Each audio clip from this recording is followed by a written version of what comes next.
नमस्कार, मैं नाज़मीन खान और आप देख रहे हैं SPN 9 न्यूज।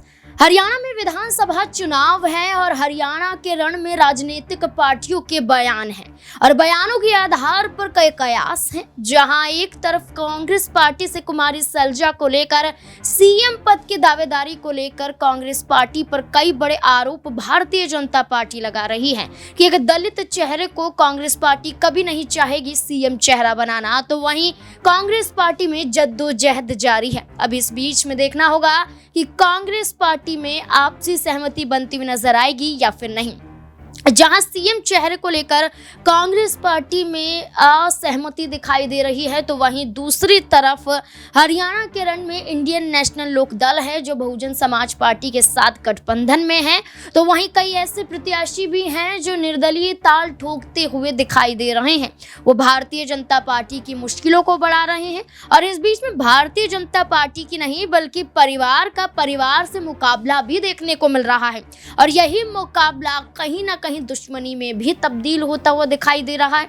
जहां जननायक जनता पार्टी और वहीं इंडियन नेशनल लोक दल दो धड़ नजर आते हैं, दो धाराएं नजर आती हैं। जहां एक ही दल इंडियन नेशनल लोक दल हुआ करता था, तो वहीं दूसरी तरफ परिवार तितर बितर नजर आता है। अभय चौटाला इंडियन नेशनल लोक दल, अजय चौटाला जननायक जनता पार्टी और वहीं दूसरी तरफ बात करें तो रणजीत सिंह चौटाला जो पहले हिस्सा कई पार्टियों कर रहे हैं, निर्दलीय चुनावी मैदान में भी उतरे हैं, भारतीय जनता पार्टी का हिस्सा रहे हैं, लेकिन एक बार फिर से मजबूरी में निर्दलीय चुनावी मैदान में उतरते हुए नजर आए। जी हां, रानिया विधानसभा सीट से निर्दलीय उम्मीदवार के तौर पर रणजीत सिंह चौटाला चुनाव लड़ते हुए नजर आए।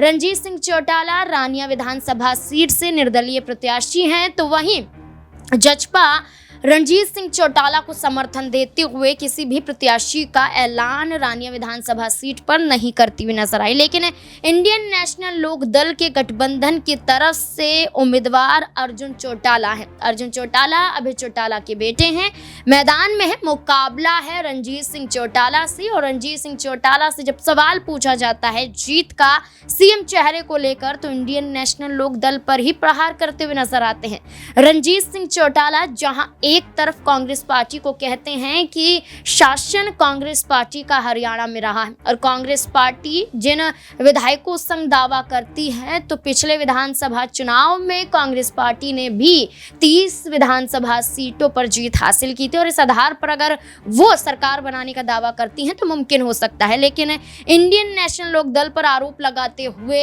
रणजीत सिंह चौटाला कहते हैं कि जिनके पास मात्र एक विधानसभा सीट थी, मात्र एक ही विधायक था, वो भी खुद अभय चौटाला थे एलनाबाद विधानसभा सीट से, तो उनका दावा है कि जो एक सीट जीते हैं वो भी मुख्यमंत्री बनने का सपना देखते हैं और ये सपना कहीं मुमकिन साबित होता हुआ नजर नहीं आएगा। इंडियन नेशनल लोक दल पर प्रहार करते हुए रणजीत सिंह चौटाला नजर आए हैं, अपनी जीत का दावा कर रहे हैं। आपको क्या लगता है कि हरियाणा में रानिया विधानसभा सीट पर 2019 में निर्दलीय तो जीत हासिल की, क्या 2024 में निर्दलीय एक बार फिर से चुनाव जीतते हुए नजर आएंगे या फिर नहीं? इस पूरे मुद्दे को लेकर आपकी क्या राय कमेंट सेक्शन में जरूर बताएं। देखते रहें SPN 9 न्यूज। धन्यवाद।